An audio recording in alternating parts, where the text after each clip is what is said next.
ተናግራልና ለአባታችን ለጴጥሮስ እንዲህ ብሎ የተናገረውን አንተ መሰረት ነህ። በዚህች መሰረት ላይ ክብርት ቤተክርስቲያን እሠራታለሁ።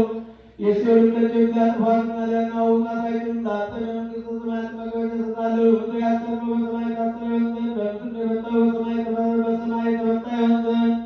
ወንዶችም ሴቶችም ባሮች ሁሉ በየስማቸው የተፈቱ ነፃ የወጡ ይሁኑ። በመንፈስ ቅዱስ ቃላት በደለኛ በመሆን በእኔ በባሪያ ቃል በማወቅም ባለማወቅ የሚሰሩ አቤቱልኝ ባሮችን አባቶችና ወንድሞች እህቶችን አስጠንቅቀህ ጠብቃቸው። ዳግመኛ በደለኛ የመሆን ወራደ ነገር አይገብታል። ይህ ሦስት በሚሆኑ በአብና በወልድ በመንፈስ ቅዱስ ቃል የተፈቱ ነፃ የወጡ ይሁኑ። አንተ በደለኛ በባሪያ ቃል መሐሪ ይቅር ባይ ሰውን የምትወድ አምላካችን እግዚአብሔር ሆይ የዓለሙን ኃጢአት የምታርቅ የወንዶችና የሴቶችን ባሮች ንስሐቸውን ተቀብለህ የዘላለም ድነት የሚሆን ብርሃንን ገልጽላቸው። አቤቱ ኃጢአታቸውን ሁሉ ይቅር በላቸው። ቸር ሰውን የምትወድ አንተ ነህና ይቅር በል አምላካችን እግዚአብሔር ሆይ መዓትህ የላቀ ምሕረትህም የበዛ እውነተኛ የምትሆን የእኔን ኃጢአቴን አስተሰርይልኝ። ወንዶችንና ሴቶችን ባሮችን ሁሉ ከበደል ከመርገም ሁሉ አድናቸው። በቃላችን ቢሆን በሥራችን ቢሆን በሐሳባችን ቢሆን አቤቱ አንተ ብንበድል ተውልን፣ አስተሰርይልን፣ አቃልለንም፣ ይቅር በለን። አምላካችን እግዚአብሔር አንተ ቸር ሰው ወዳጅ ነህና አቤቱ የተመጣን ንስሐ የምታደርገን ወገኖቹን ይውጣቸው። አቶ የሚሆንን ባሪያህን ስታኝ ክቡር የሚሆን ጳጳሳቱን አለቃ አባ ማትያስን አስበው። ብፁዕ የሚሆን አባ ሳሙኤልን አስበው። አምላካችን ለብዙ ዘመናት ደጅ ሞላት በእውነትና በሰላም ጠብቀህ ጠብቅልን። አቤቱ ሀገራችን ኢትዮጵያን አስባት። የሚጣሉትን ጠላቶቿን በጽናት አስገዛላት።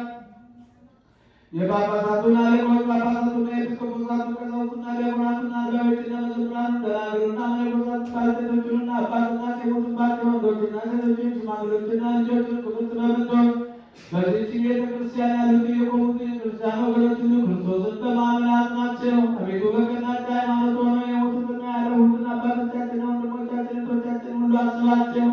ነፍሶቻቸውንም በአብርሃምና በይስሐቅ በያዕቆብ አጠገብ አኑር። እኛንም ከኃጢአት ሁሉ ከመርገም ከበደልም ሁሉ ከክደትም ሁሉ ከሐሰት ከመማለድ ሁሉ ከመገሰጽም ሁሉ አድነን። በክደትና በርኵሰት ከአላውያንና ከአረማውያን ጋር አንድ ከመሆን አድነን። አቤቱ ጥበብንና ኃይልን ልብንና ልቡናን እውቀትን ስጠን። እንግዲህ ከሚፈታተነን ከሰይጣን ሥራ ሁሉ እስከ ዘላለሙ እንርቅ እንሸሽ ዘንድ አቤቱ ሁልጊዜ ፈቃድህን እንድንሰራልን ስጠን። ስማችንን በመንግሥተ ሰማያት በሕይወት መጽሐፍ በቅዱሳንና ከሰማዕታት ሁሉ ጋር ጻፍ።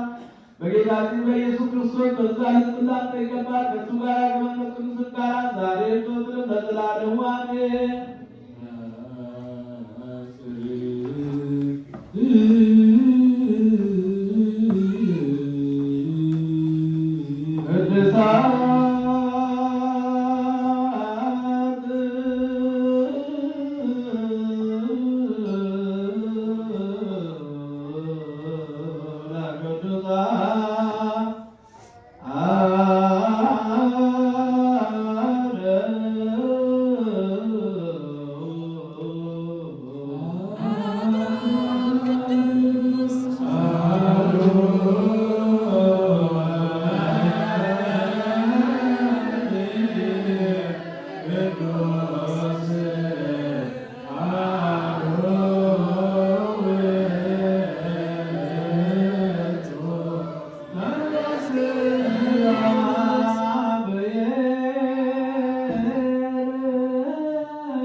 Amen.